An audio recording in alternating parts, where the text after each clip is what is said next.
"You're being completely selfish, Claire." My mother's voice ricocheted off the marble countertops of their Nashville home like a whip. "Your sister has a dream, and you're just sitting on all that money like some kind of miser." I gripped the edge of the farmhouse sink, studying myself as the room transformed into a courtroom, and I was the defendant. My name is Claire Dawson, and at 31, I was apparently the villain for refusing to drain my hard-earned savings to bankroll my younger sister Mia's latest golden opportunity. "It's not like that," I said, forcing my voice to stay calm. "I've worked for years for that money. I have plans." "Plans?" Mia laughed, tossing her caramel blonde hair like she was on some reality show. "What plans? Your little data job in Seattle? This is a real chance." Her dream, a luxury wine bar in downtown Nashville, complete with live jazz and overpriced charcuterie boards, glowed in her imagination. "Do you have any idea how many influencers I could bring in?" My father, usually the quiet diplomat, finally spoke. "Claire, be reasonable. Your sister has vision. She's always had that spark." Then came the dagger. "Your study is stable. You can always save more." Those words, steady and stable, sliced deeper than they knew. In our family, they were code for dull and forgettable. "I have $138,000 saved," I said quietly. And Mia wanted all of it, every penny. "It's an investment. You'd be a partner for once in your life. Think big, Claire," she pressed. But all I could think about was the path I'd taken. A tiny apartment in Seattle while working 2 jobs through grad school. Late nights running analytics reports, skipping vacations, saying no to impulse buys, clipping coupons into my 20s. Meanwhile, Mia had hopped from one failed venture to the next. The online boutique that tanked in 4 months, the wellness studio that closed in 8 weeks, the exclusive event company that booked exactly 1 client, our cousin's wedding. Each time, Mom and Dad had bailed her out, convinced the next scheme would succeed. "No," I said finally, the words sharp as glass. "I'm sorry, but I won't do it." The silence lasted half a second before the explosion came. "How can you be so cruel?" my mother cried. And just like that, I was the selfish one for refusing to fund someone else's dream at the cost of my own. "After everything we've done for you," my father said, sharp with accusation. "I knew you were jealous of me," Mia spat, her perfectly glossed lips curling into a smirk. But this was low even for her.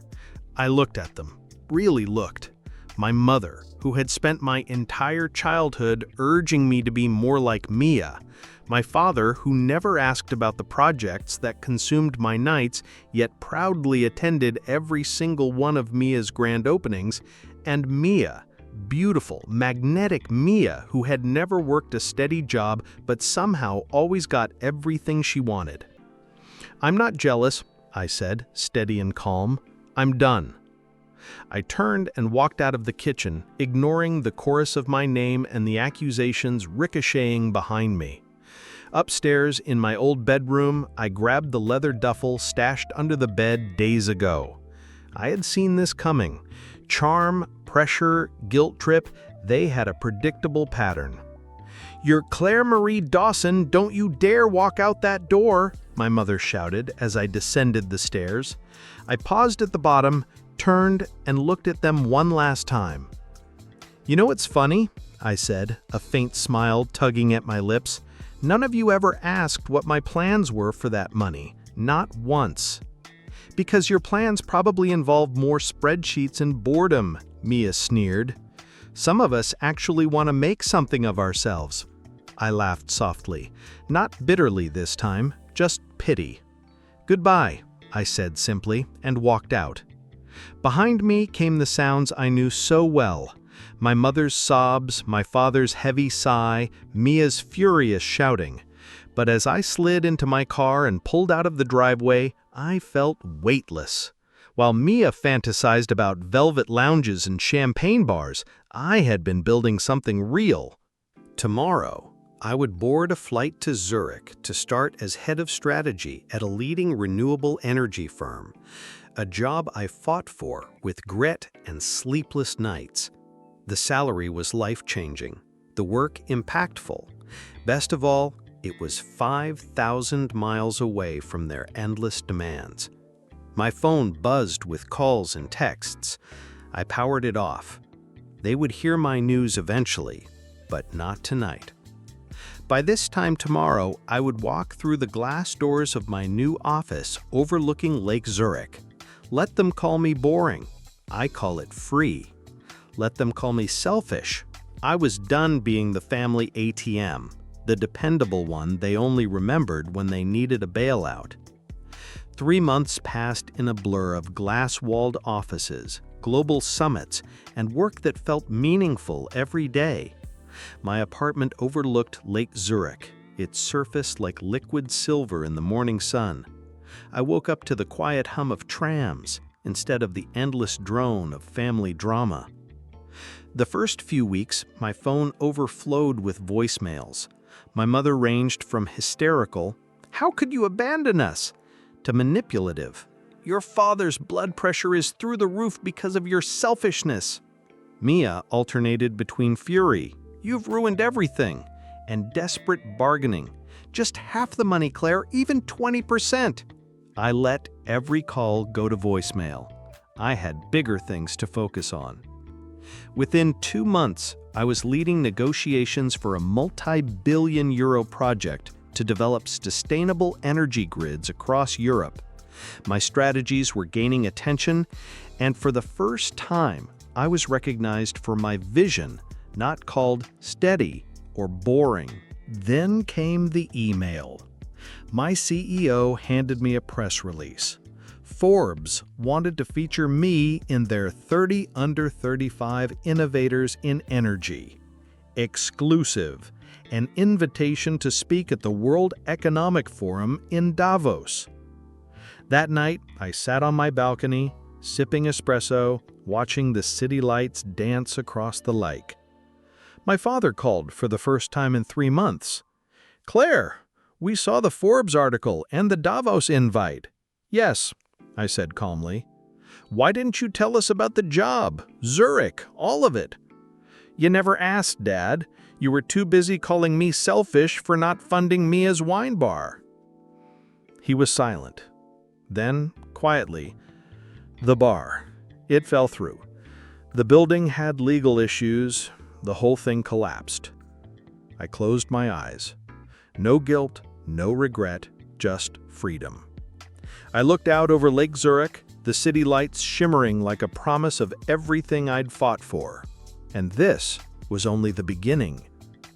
The news of Mia's failure spread faster than she could delete her posts. Instead of glittering photos of wine glasses, she posted about toxic people who don't support family. I knew exactly who she meant. Weeks later, my mother called again. "Claire, your father's taking this hard. You know he just wanted your sister to succeed."